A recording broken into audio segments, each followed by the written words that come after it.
Okay, this is for anybody out there that's purchased any of the propel kayaks from Native Slayer Pro. This is the 10-footer. And if you've had the same problems I have, and I've read the forums, a lot of guys say they love the kayak, so do I. However, the cart is an issue. It's really expensive. It's supposed to fit in the area there where your propeller goes down in. However, it doesn't provide clearance for your rudder. It may allow you to drag it easier, but once you lift up the front end to put it somewhere, you're going to run into dragging your rudder. And in my case, I was bending the rudder in the pavement. I could feel it. So I said enough of that and messed around with a couple of designs, and this is what I finally come up with. So for any of you that have the same problem and you want to spend maybe 60 bucks total to have a very convenient cart, you need 2 3-foot pieces of black pipe. That's the long sections here. 2 clamps, and I use 3/4 clamps instead of 1/2 inch. So I allow myself some clearance to swing this around. You'll see how this works.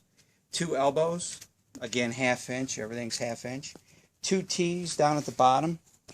2 nipples, closed nipples, 1/2 inch. And then a cap, which I have a hole drilled in because there's a little rod that runs down the whole center of the pipe. And the rod is, I think, about a 1/2 inch rod there. So the way this works is because I've put some wood on here, I've given myself the freedom to interchange, drill holes, whatever I want to try. And I did this with the rails that were already in the system. So that's kind of a nice feature.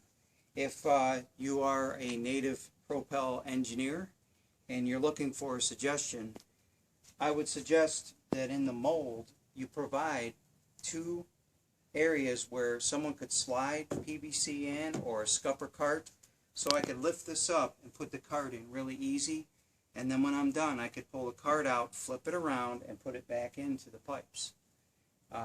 There's no way I could do this, and I'm not going to drill in a new kayak in the back.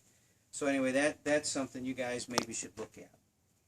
So for $60, the way this works is I'm going to take it out and back in, and then I'll walk with it.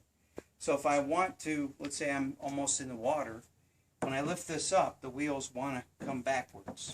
Okay, so I let the wheels come back, and then I just step out and I let them down slow.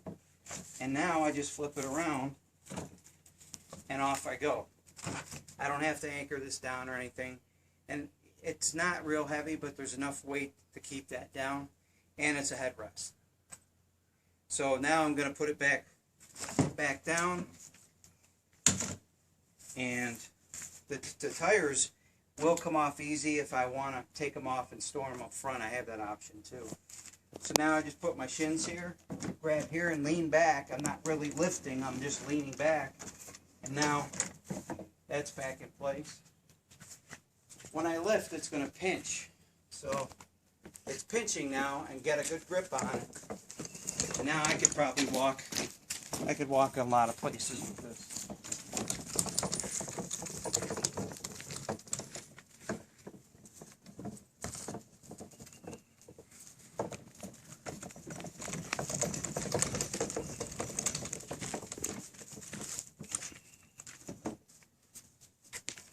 So it's up high enough to clear the rudder when I lift it up on the truck. And if you do this, you're probably going to have to do what I'm doing here. You have to turn your rudder all the way over to give yourself a little extra clearance. You're going to see when I lift up the front end what I'm talking about. So I'm on the truck now. And I can see, I can put my fingers under there, so there's just enough clearance, and there's not anywhere near the pressure on it that there used to be. Now I can grab my little wheelbarrow handles here, and you maybe get a side shot of this, and get it up in the truck. Okay, that's as far as it can go. Flip it up, and off I go. That's it.